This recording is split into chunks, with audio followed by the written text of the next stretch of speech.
The sky above Earth shimmered unnaturally, like a curtain stretched too thin across a window. At first, the distortion was dismissed as atmospheric interference. But as the stars flickered and bent, as though caught in a silent breath, the world paused. Then came the ships, sleek, silver, and silent, slipping from the fabric of space like knives through water. They hovered, motionless, just beyond the moon's orbit, their design unlike anything ever recorded. Captain Rian Kale watched from the command deck of the Helios Citadel, Earth's most advanced orbital defense station. Arms folded, jaw tight, he stared through reinforced glass at the impossible fleet. His eyes, sharp and calculating, held none of the awe reflected in the faces of his junior officers. "Turn off the dramatic music," he muttered. "It's not a sci-fi opera. It's a bluff." "They're not responding to comms, sir," said Lieutenant Mira Allen, her voice tight with restrained tension. "But they're broadcasting something, a language we haven't decrypted yet. Constant signal on a loop." Kale let out a slow breath. "Of course they are. Always the theatrics." Down on Earth, panic and curiosity intermingled like oil and flame. News broadcasts played grainy footage of the ships from telescope feeds, social media spun wild theories, and politicians scrambled for answers. The United Terran Assembly held an emergency summit, where heated debates flared over whether to welcome or warn, parley or prepare. Kale, selected as military representative, stood before the Assembly's glowing circle of delegates with his signature confident smirk. His record as a war hero from the Martian border conflicts gave him weight. His words, sharp and clean, cut through the noise. "We're not children waiting for guardians to save us. If they wanted war, they'd have started it. If they want peace, let them speak plainly. Until then, we treat them as unknowns, not saviors." Cheers erupted from the Earth first block. Others remained silent, unconvinced. Within hours, the aliens made contact. Not with weapons, but with a projection, an immense, translucent being appearing simultaneously in Earth's skies, visible from every continent. Humanoid in form, yet distinctly alien, elongated limbs, skin like starlight, and eyes vast and still. The voice resonated in every known language. "We are the Jareen. We have come not to conquer, but to guard." A darkness stirs in the outer void, one that devours worlds and silences suns. "We offer you warning and protection." The message looped, unthreatening yet grave. It was not an ultimatum. It was a plea. Rian Kale wasn't impressed. He sat in the war room, arms crossed, while generals and scientists argued around him. "Do they expect us to believe this fairy tale?" he scoffed. "Some galactic bogeyman coming to eat our planet?" Dr. Estra Malik, Earth's top xenolinguist, leaned forward. "Their data packets, there's math in there, Rian. Gravitational models. Cosmic decay patterns. Something massive is moving in the Kuiper Belt, bending light in unnatural ways. Then we send probes. We investigate. But we don't kneel to glowing holograms and ghost stories." Later that evening, Kale stood alone on the station's observation deck. The alien ships still hovered, silent, unmoving, waiting. Mira approached quietly. "What if they're right?" she asked. "If they're right," he said, eyes never leaving the stars, "we'll find out soon enough. But fear makes people stupid. And I don't take orders from anything that won't show its face." 2 days passed. The Assembly voted, narrowly, to reject the Jareen's offer. An official broadcast was sent. "Humanity thanks you, but declines. We will face our future with courage and alone." The alien ships, in response, shimmered and vanished, folding back into the void like whispers pulled into a dream. No retaliation. No comment. For a brief moment, Earth celebrated. The aliens hadn't attacked. Humanity had stood tall. News anchors praised decisive diplomacy. Memes flooded the net. The phrase "we laughed in their faces" trended for days. But deep in the outer reaches of the solar system, far beyond the orbit of Pluto, something vast stirred. A long-dead listening post, hidden in the icy dark, pinged a final, silent warning before vanishing from all networks.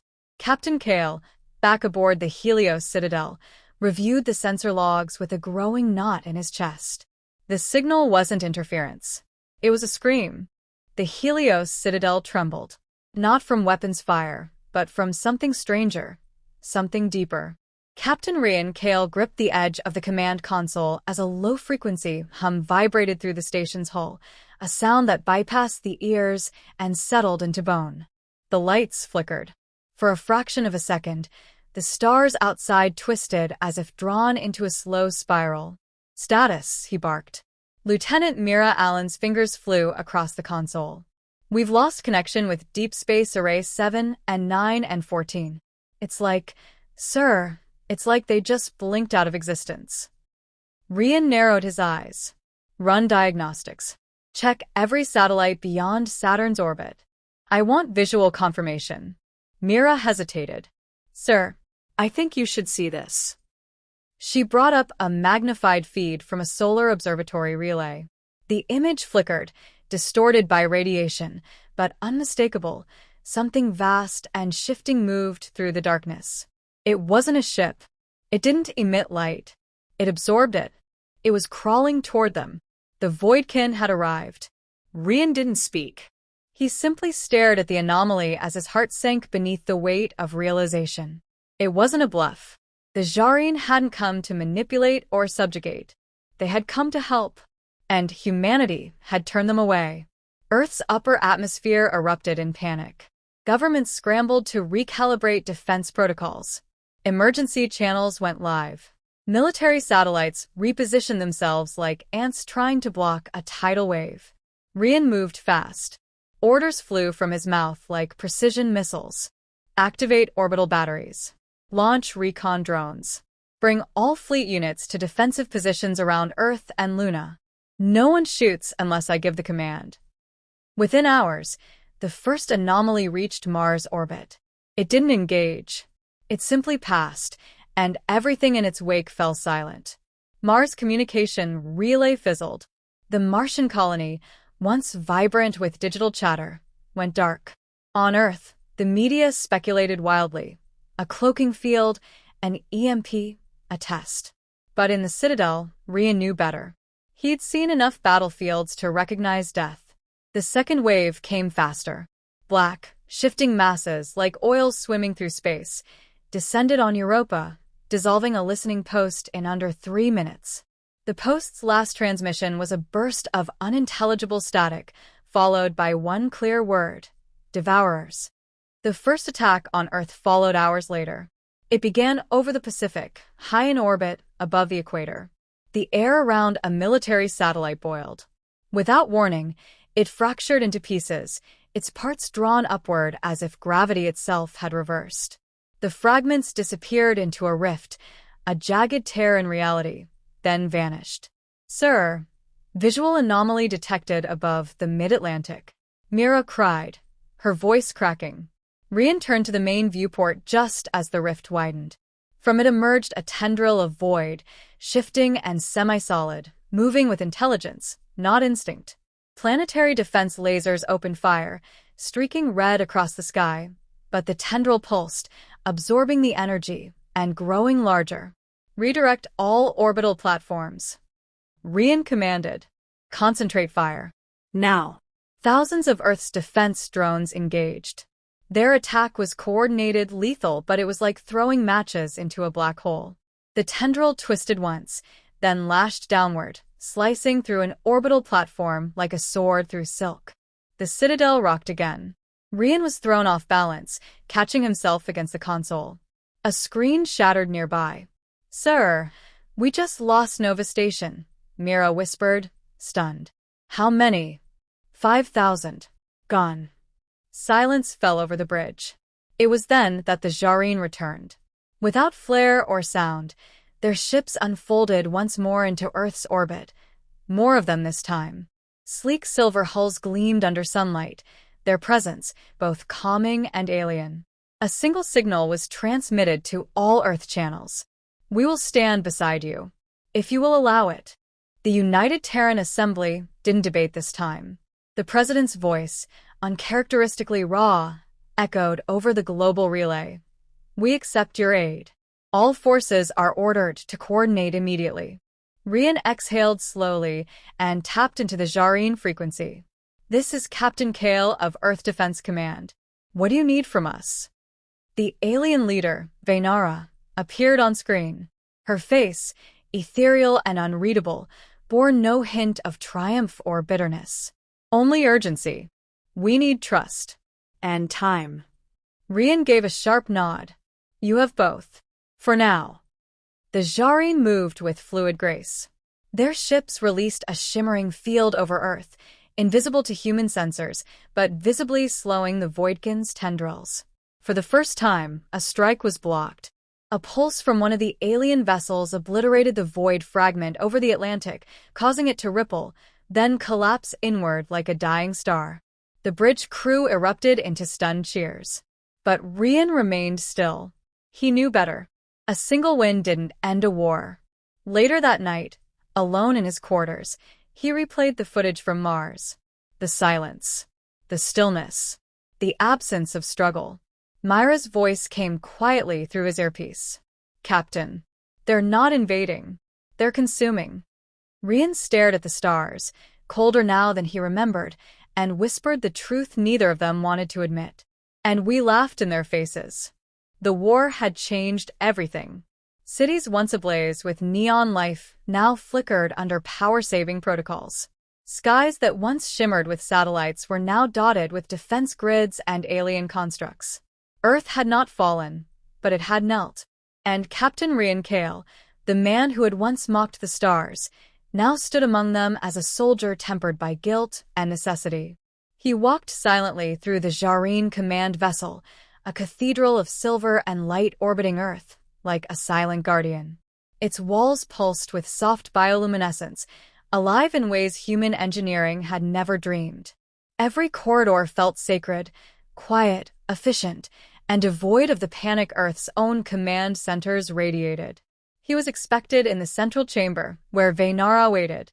Rian stepped through the translucent doors, his posture rigid. She stood at the center of a floating holosphere, projections of the solar system swirling around her in layered fractals. You are late, Vaynara said, her voice neither accusatory nor cold. I was reviewing debris data from the Titan defense ring, Rian replied. We lost another platform last night. Whatever we're doing, it's not enough. She tilted her head. You begin to understand. The Voidkin do not fight. They consume. You do not win by defeating them. You win by enduring longer than their hunger. Rian's jaw clenched. So, you're telling me this isn't a war. It's a countdown. Survival often is. There was no anger in her tone. No blame. Only truth. He turned to face the solar projection. Earth shimmered at the center, surrounded by concentric defenses, human and Jareen combined. Dotted along the outer ring were points marked in red, constantly shifting. They're moving faster, he muttered. They've adapted to our pulse cannons. They always adapt, Vaynara said. But so can you. Rian studied her. There was no visible armor, no weapons, no medals. Yet she commanded fleets and held the trust of his entire world. Her people moved in perfect harmony, driven not by rank, but by shared purpose. He envied it. What do you really know about them? He asked. Vaynara blinked slowly. More than we wish. They came to us first, when we were young, still scattered among the stars. We tried to reason. Then we tried to run. Finally, we learned to resist. But not before losing half our kind. Her gaze turned distant. We have seen civilizations fall in a breath. Entire systems go silent. Yours was not the first world we tried to warn, but it is the first that might endure. He looked at her, searching for deception. He found none. Back on Earth, Mira coordinated joint strike simulations with Jareen tacticians. Once a junior officer, she now commanded her own tactical cell. She moved with precision, voice clear and unwavering, earning the respect of alien commanders and human veterans alike. In the darkened war room beneath the Helios Citadel, she briefed Rian via encrypted comms. We've located a primary convergence point, she said. near Jupiter's shadow. We think it's a staging core, a kind of gravity, well the void can use to stabilize their dimensional breaches. If we hit it hard enough, we might delay the next wave. Rhea nodded. Prep a strike fleet. No more tests. We hit it with everything. As Mira relayed commands, Rian turned back to Vaynara. You'll support the offensive? Yes. But understand, this will not stop them. It will only buy you time. Then we'll spend it wisely. The offensive launched 3 days later. A joint armada, the largest ever assembled in human history, surged through space in formation. Ships forged from Earth's industrial will flew beside living vessels of the Jareen, their hulls shimmering with internal energy. At the heart of the fleet, Rian sat at the helm of the Aegis Dawn, a vessel rebuilt from the Citadel's core modules and augmented with alien shielding. As they entered Jupiter's shadow, the void stirred. Tendrils thicker than skyscrapers writhed across the blackness. Energy crackled. A maw opened in space itself, jagged, impossible, and alive. Target the breach. Rian shouted. The fleet unleashed a symphony of fire. Human torpedoes, plasma lances, and focused singularity warheads struck in tandem with Jareen entropy waves and photonic bursts. The rift shuddered, but the Voidkin retaliated. 2 cruisers vanished in seconds. A third was impaled by a tendril and dragged into the rift, screaming. Rian's ship shook violently, shields dropping to critical. We're losing power to the ventral grid. Reroute from auxiliary. Hold the line. Then Vaynara's voice echoed through the fleet-wide channel, calm as midnight. Collapse the field. We must seal it from the inside. Rian's eyes widened. You'll be trapped. We were always meant to be a shield, Captain. Now, let us be one. Before he could stop her, Vaynara and 3 of her capital ships surged into the rift's center, channeling their core energy into a blinding lattice of light. A pulse followed, so bright it burned through every sensor, and the rift folded in on itself with a terrible finality. Silence. The Voidkin retreated. Not defeated, but forced back. The field above Earth fell still. The battle was not won. But the end had been delayed.